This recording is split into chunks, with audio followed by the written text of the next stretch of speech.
UTL solar लावणार आणि सबसिडीही मिळवून देणार। बीडमध्ये कोणाचीही दादागिरी चालू देणार नाही, संतोष देशमुख हत्या प्रकरणावरून मुख्यमंत्री फडणवीसांचा थेट इशारा।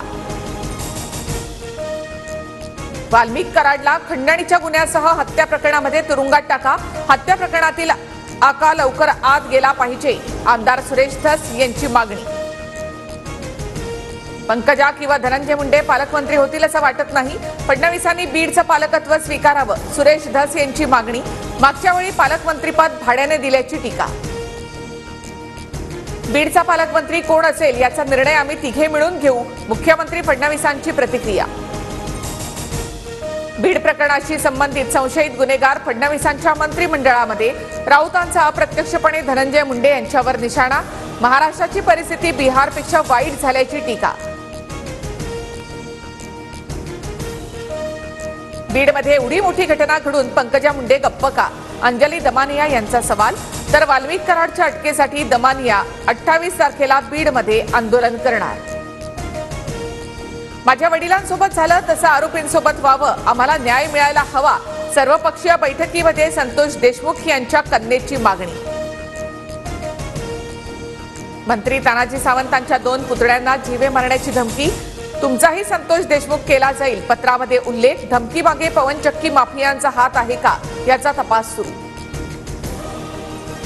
बंगल्याच्या वाटपावरून शिवसेनेच्या मंत्र्यांकडून खंत व्यक्त, भाजपच्या मंत्र्यांना चांगले बंगले, मात्र शिवसेनेच्या कॅबिनेट मंत्र्यांना फ्लॅटमध्ये जागा दिल्याचा आरोप।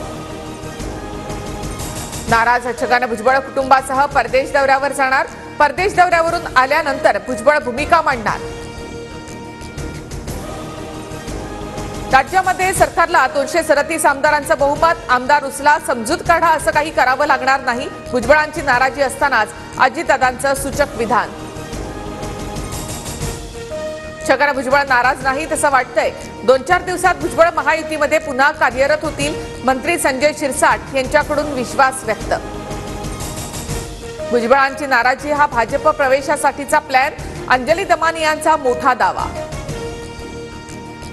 पदभार स्वीकारताच मंत्री ॲक्शन मोडवर, संजय शिरसाट यांच्याकडून मुलांच्या शासकीय वसतिगृहाला भेट देत पाहणी, तर बावनकुळेंनी शिफारसींना बदल्यांसाठी येणाऱ्यांना सुद्धा फटकारलं।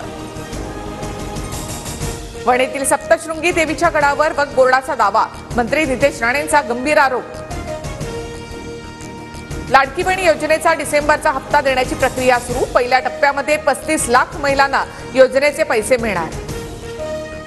ऐन हिवाळ्यामध्ये राज्यात अवकाळी पावसाची भीती, उत्तर महाराष्ट्रामध्ये गारपीट तर मध्य महाराष्ट्र, मराठवाडा, विदर्भातील बहुतांश ठिकाणी अवकाळी पावसाची शक्यता। लासलगाव बाजार समितीमध्ये कांद्याच्या सरासरी बाजारभावात मोठी घसरण, गेल्या 15 दिवसामध्ये दर 1500 रुपयांपर्यंत घसरले, कांदा उत्पादकांना 7 कोटींचा फटका। UTL सोलार लावणार आणि सबसिडीही मिळवून देणार।